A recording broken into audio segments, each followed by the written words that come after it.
Good afternoon, everybody, and welcome to the last in a series of webinars by Bath and North East Somerset Council about the local plan partial update. The consultation, for your information, started on the 27th of August and it will continue until the 8th of October, so you've still got plenty of time to put in some of your comments and suggestions. My name is Dave Dixon. I'm the Council's Community Engagement Manager, and I'm joined today by Richard Deone and Carew Jacks and George Blanchard, who are my colleagues from Planning Policy. And we're also delighted today to welcome the Cabinet Member for Planning and Licensing, Councillor Tim Ball. Now, before I introduce Tim, who's got a few words to say to you all, I just need to tell you, obviously, that the webinar this afternoon is being recorded and it will go onto the Council's YouTube so that people can view it at a later date. And also, we've had some questions already that have come in from some of you, and some of you may be here today who've sent in those questions. But if anybody else has got anything else that they wish to ask as the webinar goes on, then please use the chat facility and put in the questions, and George will pick them up and we'll read them out, and one of my colleagues will answer them. So I think that's all the general housekeeping done. I'd like to now just hand over to Councillor Tim Ball. Thank you, Dave. The Council is updating its planning policy framework in order to better address the key priorities of the Council, and in particular the climate and ecological emergencies. We're updating parts of our core strategy and placemaking plan with a local plan partial update, and preparing 3 supplementary planning documents on transport and development, housing and multiple occupation, energy efficiency, retrofitting and sustainable construction. As part of our commitment to giving people a bigger say, we have published on the 27th of August these key draft documents for consultation. It's really important that you take the opportunity to submit your comments, which will be carefully considered and help us influence our policies. The updated policies are crucial as they will help shape the future development and change in our area. Today's session is one of a series of webinars that we have arranged in order to explain some of the key policy updates and changes, and to outline how you can engage in the process and submit your comments. It's also an opportunity to ask questions of our officers to help inform your responses. Now pass back to Dave, who will introduce the officers. Yeah, thank you, Councillor Ball. As I mentioned, I have 3 of my colleagues here from Planning Policy today: Richard Deone, Carew Jacks, and George. George will be doing some of the questions and the answers. And actually, the presentation itself, I believe, will be shared, Richard, between yourself and Carew, won't it? Brilliant. That's correct. Yeah, that's correct. Thank you, Dave. So without further ado, if we get the presentation underway, and just to clarify, I think George has helpfully put a message in the chat function. If you've got any questions you want to ask, can you please put them in the Q&A function using the button at the bottom of the screen, and hopefully we'll be able to answer those at the end of the presentation. So really the purpose of the presentation is to provide, some brief information to all of those that have joined us today and that watch it on YouTube afterwards, really to provide that information to help you understand what the Council is proposing to help inform your comments. So yeah, next slide, please, Carew.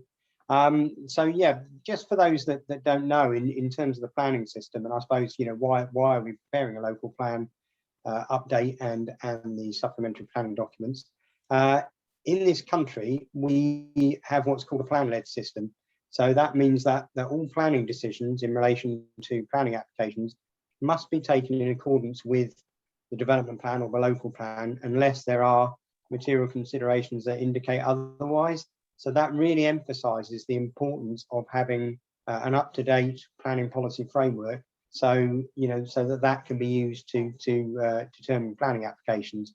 So within Bath North East Somerset, our development plan or local plan principally comprises of the local plan, which is the core strategy and the placemaking plan, as well as neighbourhood plans where those have been prepared and adopted or made in certain parts of the district.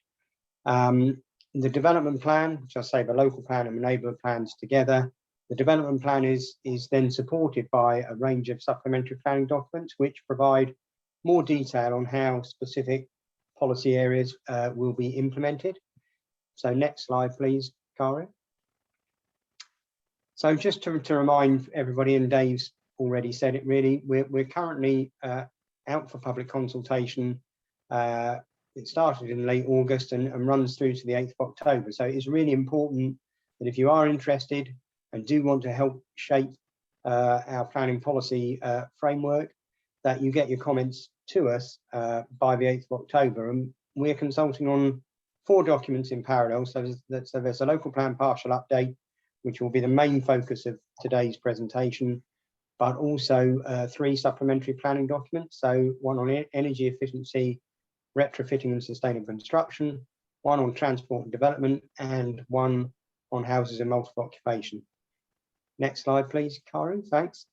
So in terms of the local plan partial update, just to sort of briefly, I suppose, outline the scope of the update. So we're updating, just as it says, just specific parts of the core strategy and the placemaking plan to address urgent issues, particularly those arising from the Council's declaration of a climate emergency and an ecological emergency. So in terms of the climate emergency, we're looking at policies that will help address the 3 areas of action that the Council's identified in terms of the climate emergency. So that's around built fabric and sustainable construction. It's around the generation of renewable energy and sustainable transport. But in addition to making updates to the plan to address the 2 emergencies, we're also looking to address a housing supply shortfall. So we need to deliver more housing in a planned way across Bath, North East Somerset, as well as looking to help address and facilitate green recovery. So, you know, post-COVID and trying to support economic recovery, as well as address some other urgent issues within the district, including housing, multiple occupation, and the university's future aspirations. And just to briefly note that, as the title suggests, this is just updating, it's just a partial update, so just updating parts of the plan. We will be undertaking a full review of the plan and preparing what will be a new local plan. So we will be starting work on that later this year and early into next year. And that new local plan will be prepared in the context of and to help deliver the West of England Combined Authorities spatial development strategy. And in so doing, that new local plan, the WECA plan will set a new housing requirement and a new job growth figure for a longer plan period, so up to 2042. And the new local plan will be seeking to address that. So next slide, please, Karen. So in terms of just going through some of the key aspects of the partial update, as I've already said, addressing the climate emergency. So there are sort of, I suppose, 4 main policy areas there that we're looking to bring forward. The first one to flag is really we're looking to introduce a zero carbon policy for all new built development. And for residential buildings in particular, that will be based on development showing that it meets an energy use requirement in terms of the operation of that building. In addition to minimising, if you like, the amount of energy a building uses, we'll also be making sure that the energy that actually is used is wherever possible provided through on-site renewable energy, so things like solar cells on roofs. In addition to that zero carbon policy, there will be a policy around carbon assessment. So that deals with not just the operational energy use and carbon generated by buildings, but actually we'll be requiring development that they seek to minimise carbon throughout the sort of life cycle, if you like, of a building, and in particular what's called embodied carbon. So that's carbon from the built materials and the construction of the building. So again, we're seeking that the carbon emissions from that again is minimised. The next policy area really is in relation to renewable energy generation, and we're looking to take a positive, and we have taken a positive policy approach in trying to encourage and facilitate renewable energy schemes to come forward. That's primarily solar, but also wind energy. And the approach we're taking there is we're looking to direct proposals of appropriate scales to the best locations, and by that I mean the areas of the district where they've got the most landscape potential, and that schemes will give rise to the less impact on the landscape, but also making sure that we avoid the loss of important ecological interests and important habitats. That policy is supported by a map, and there's a version on the slide there, whereby the district is divided into lots of different landscape character types, and the potential for those different landscape areas to accommodate renewable energy of different scales is assessed. So as I say, we'll be looking to direct proposals to those areas where it causes least impact. The final areas is on the transport policies, and they very much are being strengthened to focus on sustainable travel. So really making sure that decisions are taken and based on reflecting the needs of walking and cycling and the use of public transport rather than the users of the private car. Next slide, please, Karen. So then in terms of the ecological emergency, some of the key policy areas, we've already got policies in the existing placemaking plan that do protect nature conservation interests, but we are looking to strengthen those policies so that they even better protect irreplaceable and priority habitats, but also that more than that, they're actually facilitating the recovery of nature across the district. And that includes through something that's called biodiversity net gain. So you'll see there the second bullet point on the slide. We're looking to introduce a policy that requires developers not only to protect ecological interests through their development, but also that they deliver an enhancement to biodiversity, and that they do that in a measurable way. So they have to deliver 10% biodiversity net gain through their development scheme, and that actually is a national requirement that is coming in through the Environment Bill once it's enacted, but actually it doesn't become, excuse me, it's unlikely to become completely deliverable at a national level until 2020, well, the end of 2023. So we are looking to bring that forward more quickly within Bath, North East Somerset. And the final area is looking to strengthen policies around and the delivery of the green infrastructure network. So we're doing that in a number of ways, but that includes a particular focus on the Bath River Line project, where we're looking very much to help facilitate delivery of that project. Next slide, please, Karen. So the next area I just want to briefly touch upon is addressing the housing supply shortfall. So through the partial update, we're not changing the overall housing requirements. So it's still about delivering the around 13,000 homes that were set out in the core strategy. But we have actually got a slight shortfall, if you like, in terms of the sites we've identified. We're not quite able to meet that requirement at the moment. So we're looking to address that through the partial update. In addition to doing that, or in doing that, we also address something that's called a 5-year land supply. So that's a requirement from government that this council needs to be able to continually identify that it's got a supply of housing land to meet supply for over a period of 5 years. The point at which we don't have a 5-year supply, we start to lose control, if you like, over the location and form of housing development that can come forward.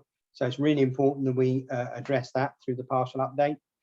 So the way we're addressing it is by identifying and allocating a number of sites.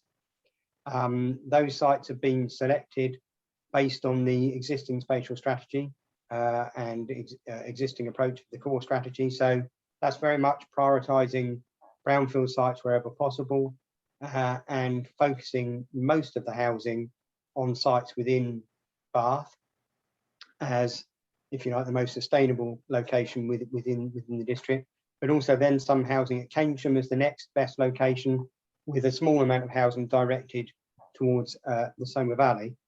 For each site that we're proposing to allocate, there'll be a policy that sets out very clearly what the requirements of development will be, but also that policy will be supported by a concept diagram, and there's an example in the bottom right-hand corner of the slide there. And those concept diagrams, for example, they will show the sort of main access points to the site, key walking and cycling routes that should be delivered through the site, and key elements of green space and green infrastructure. Just a brief note, in the district we define what are called housing development boundaries for each of the settlements, each of the villages.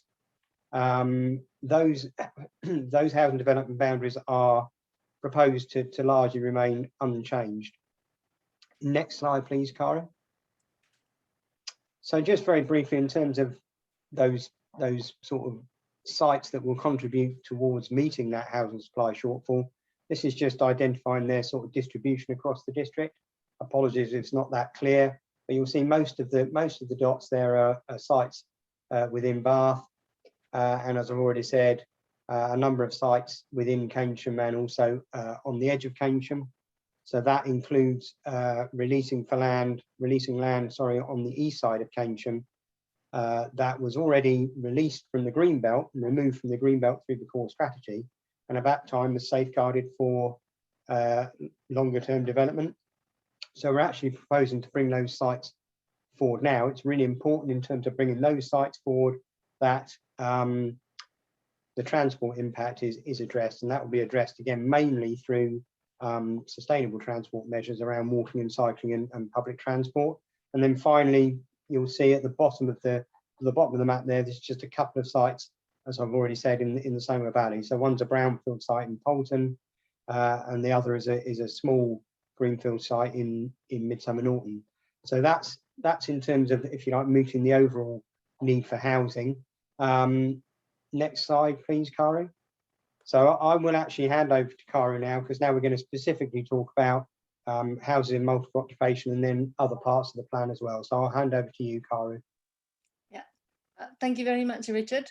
Yes, so the next policy is to manage houses in multiple occupation. We call it HMO.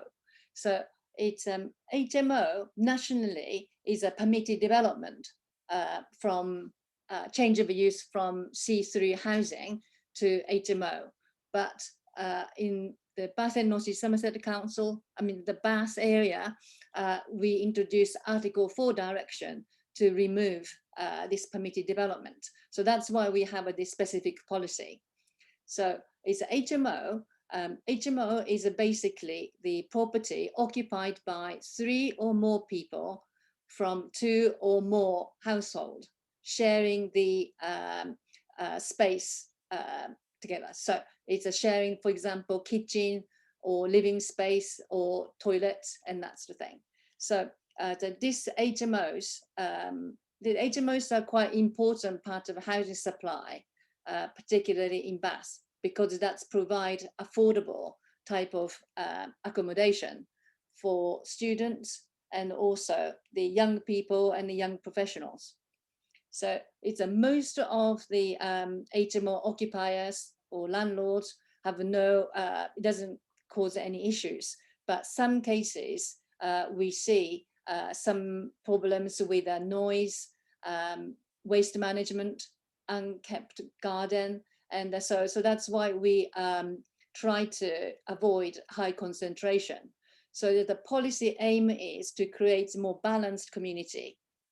And so the current policy deals with a change of use from C3 general housing to HMO, but it doesn't cover other type of change of use. So it's a new plan, new policy will cover new HMOs and also the change of use from other uses such as office, pubs, community use to HMOs. And also it covers intensification of existing HMOs. So it's a use class term, C4 is the HMO occupied by 3 to 6 people. And sui generis, SG is a sui generis, that is more than 6 people sharing the property. So intensification is the small HMOs to large HMO. And also the new policy will require the new and the new or intensified HMOs to meet the energy performance certificate C level. So it's compared to other rented properties, HMO has a poorer energy standard. So that's why so we are introducing this requirement. But there is some exemptions, so for example, if the improvement will cost more than 10,000, we will say is a cost. I mean, they have to do as much as they can with £10,000.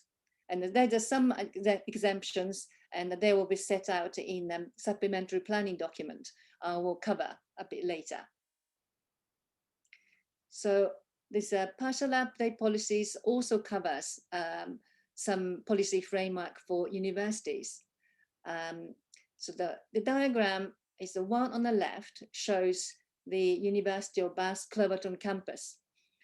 Current plan has quite high level planning sort of framework, zoning, but a new plan is going to have a more detailed sort of where the new development goes and set up policy framework. So it's probably too small to see in this slides, but the original document, the consultation document, will have the larger map, so it's easier to follow.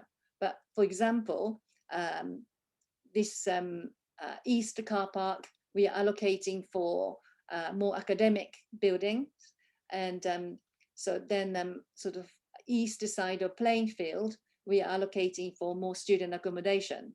So it's our policy aim is to facilitate new student accommodation on campuses or allocated sites. So that's why we can allocating Cleverton campus for the new student accommodation. And also the car park, West car park and South car park, to have a decked car park, but that's to facilitate lost capacity from East car park. But we are limiting the number of parking spaces, so no more than the current level, and also have to sort of demonstrate or try to reduce the car parking spaces. And so also there's another important part of this Cleverton campus is enhance the green infrastructure and the buffer zones around the campuses. And so one on the right is the Bath Spa University, comes from their estate strategy. Currently they have a number of satellite campuses, but they would like to consolidate their operation in two main areas. So one is in the Newton campus, Newton Park campus, and also another one is in the Locksbrook area, connected by sustainable transport link through to the station. And also they are introducing this workable campus approach.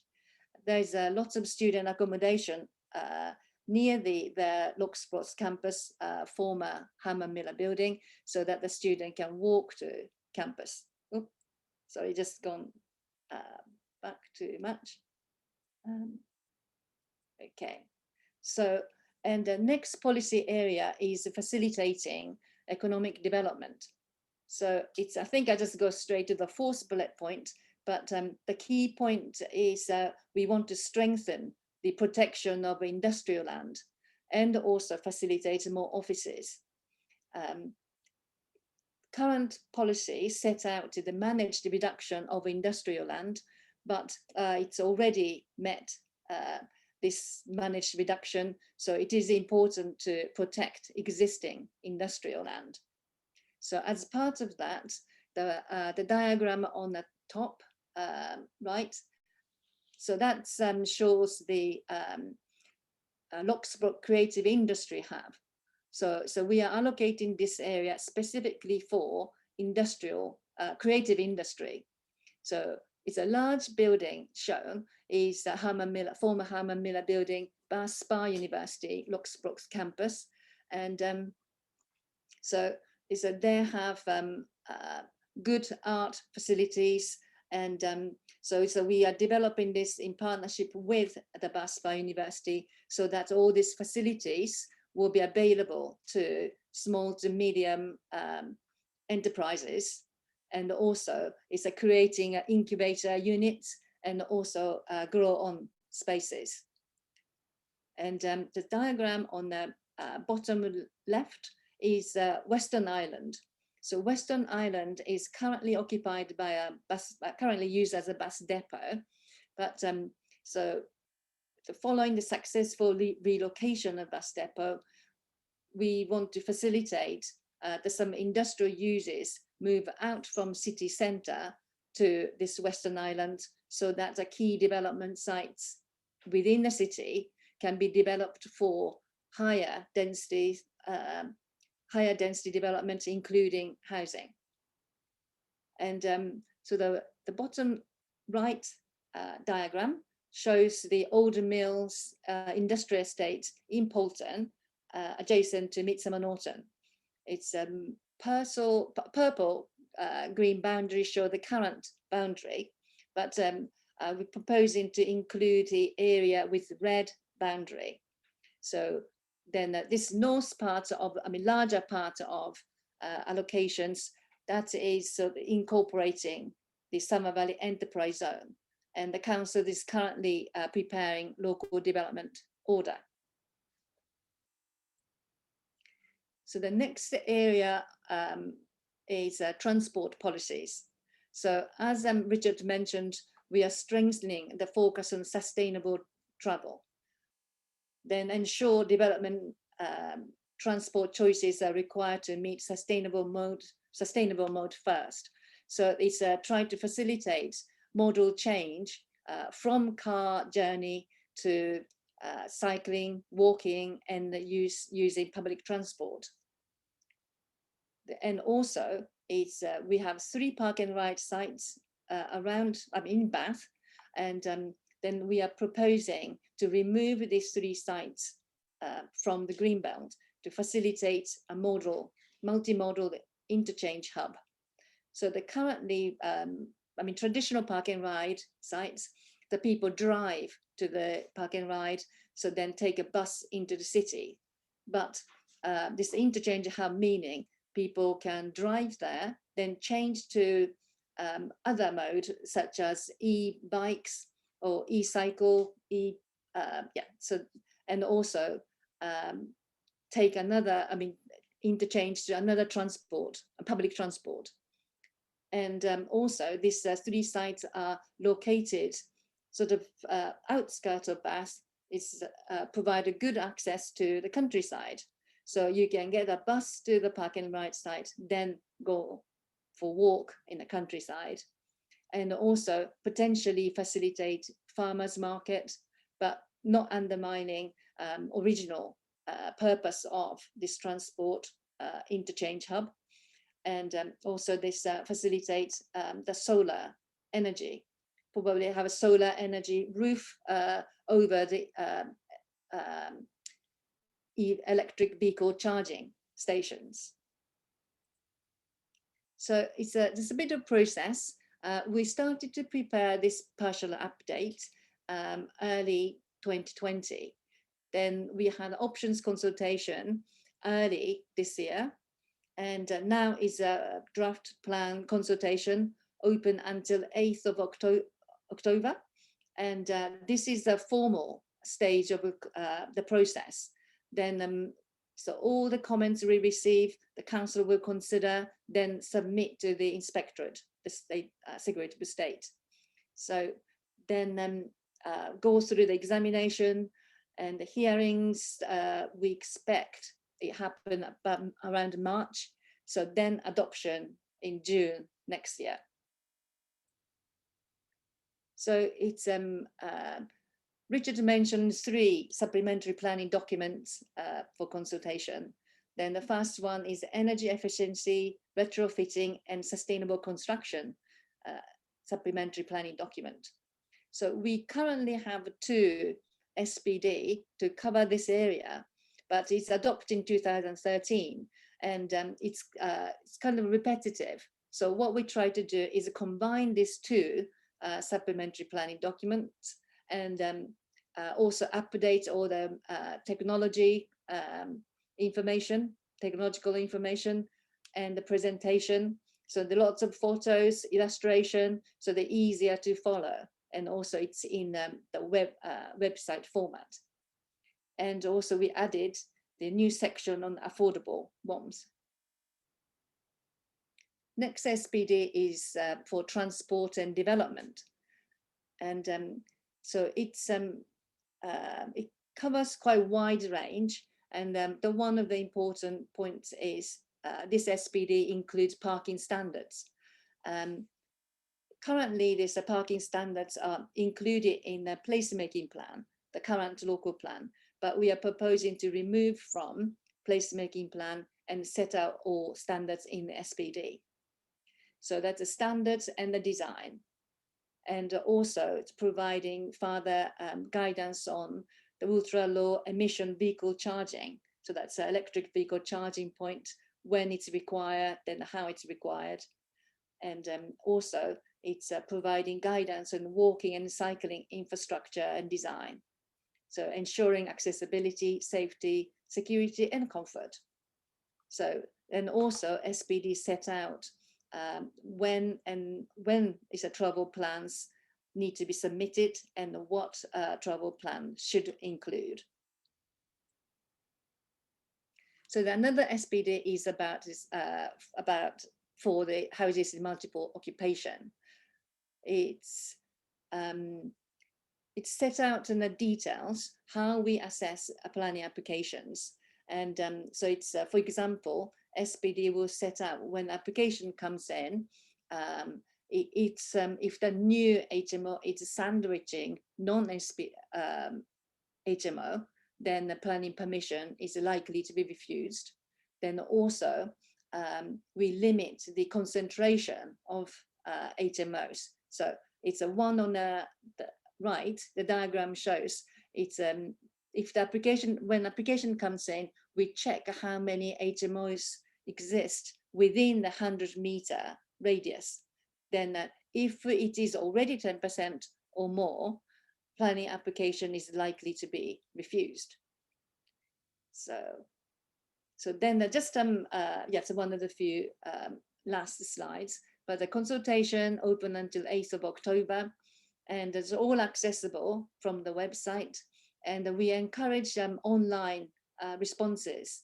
So because this is a formal stage of a consultation, we have to fill in, we have to submit the set, so the standard comments form. So it's we encourage everybody to fill in this form through the online portal.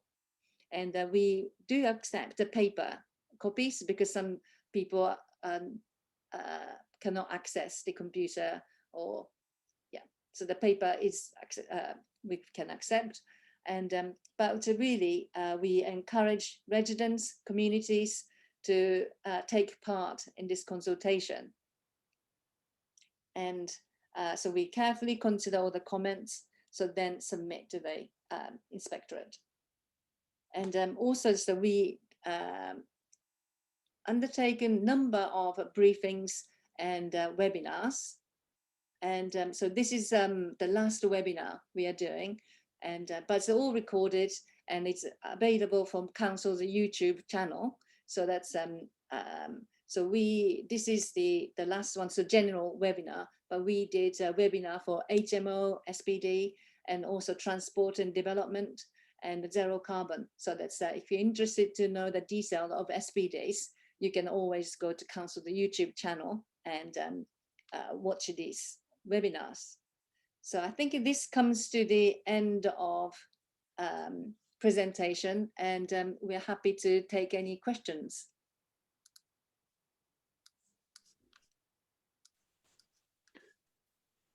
So we've had one question submitted so far, and that is, could you please give an example of what specific planning changes might support Bain's carbon neutral policy? Yeah, I'll take that one. Yeah, very good question. I mean, I sort of ran through them at some of them at a fairly high level. And I suppose the point is here that it's a number of planning policies addressing sustainable construction, renewable energy, and sustainable transport that hopefully will all work together to enable the carbon neutrality by 2030 to be achieved. But a specific example would be around the zero carbon construction policy. So once that policy is adopted, applications for residential development will have to demonstrate that the energy used to heat and light, etc., that each individual dwelling, that energy use, it meets a specified target, and that's set out in the policy. And there's a sustainable construction checklist SPD that sets out the type of information that an applicant has got to submit, as well as setting out that the energy use is below a certain threshold, which is achieved through more energy efficient building fabric, etc.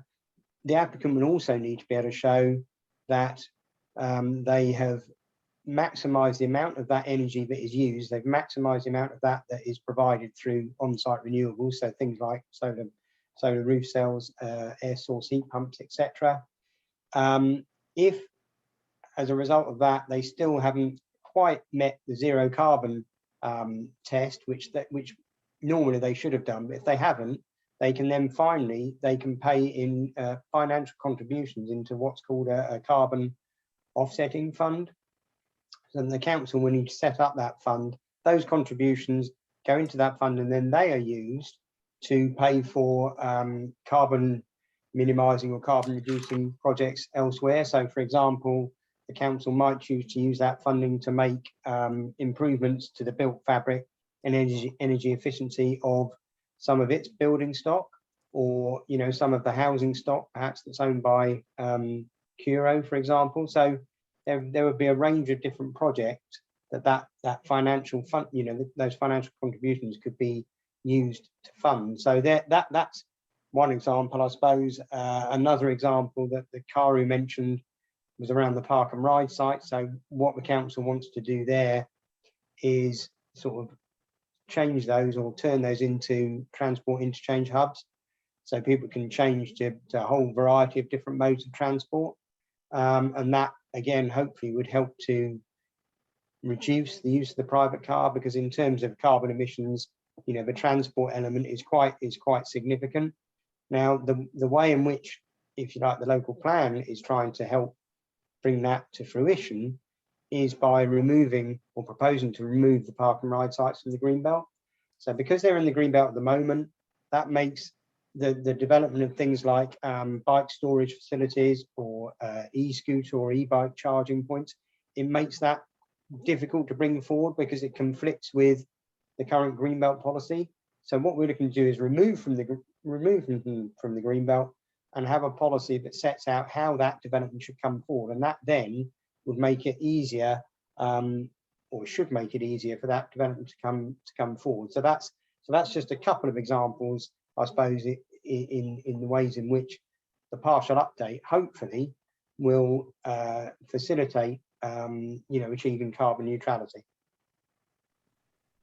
Just to add as well, one thing that Baines residents and existing homeowners can look at as well as the retrofitting SPD, which has a section on things that you can do to your own home to improve the efficiency of the building, and there's a section in there that has quick wins, and so it's probably a good section to look at if residents are considering how they can reduce their carbon impact.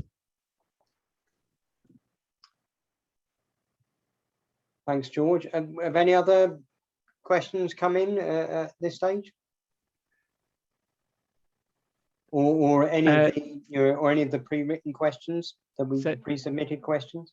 So we've had a question come in. Does what is being discussed apply to small sites, especially individual houses? I assume that means the sort of zero carbon element of new residential buildings.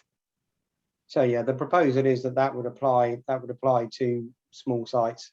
in the same way it does to large sites. And George, you've just highlighted actually very usefully the retrofitting energy efficiency and sustainable construction SPD. So that, again, sets out measures that can be taken both for existing properties at an individual property level, but also techniques in terms of how you reduce the energy use in terms of new build, so sustainable construction. And again, that SPD would help provide guidance not only to existing householders, but also to builders if they're building one house, two houses, or 20 houses. So again, there's what we're trying to provide there is really accessible guidance for a range of different people to be able to implement these measures.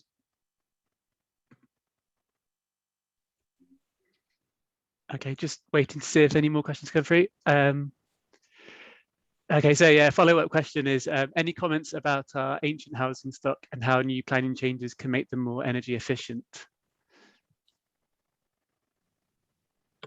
So yeah, I mean, again, the SPD seeks to address that. I think, there was some, I suppose, some feedback in terms of the SPD that relates to the listed buildings and the undesignated historic buildings.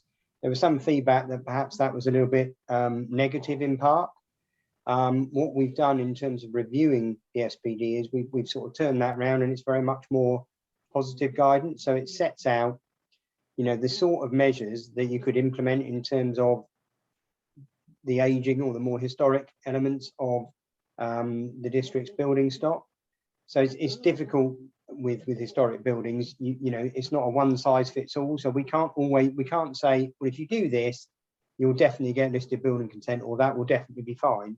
But what we can do, and what we have done in the SPD, is we've set out, if you implement this sort of measure, I don't know, like something like slimline double glazing, for example, if you do it like this on this type of building, it's more likely to be acceptable. And we've set out some case studies where it's been done, and we've set out some very detailed illustrations of how measures can be successfully implemented.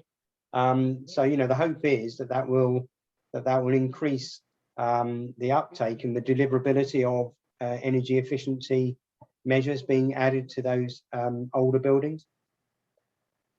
I think Karu's also mentioned it as well in terms of HMOs. Again, the evidence shows that the HMOs, some of those are in older properties, and actually they are more likely to be less energy efficient than the overarching residential stock. And again, not only are we requiring it through policy that it has to meet the energy performance C rating, but again, the SPD sets out ways in which that could be done in converting a building to an HMO.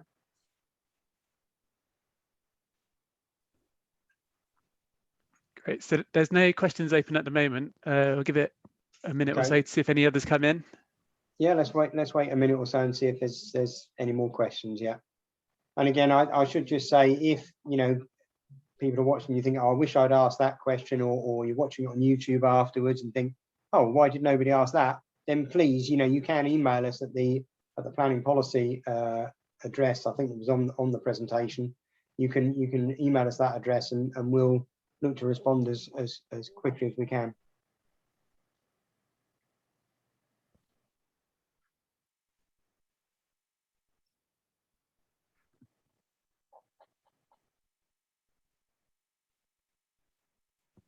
Okay, it doesn't seem like anything else is coming in. No, it doesn't look like we're getting any more questions. So, thank you everybody who's out there watching. Thank you for watching. Hope it was useful.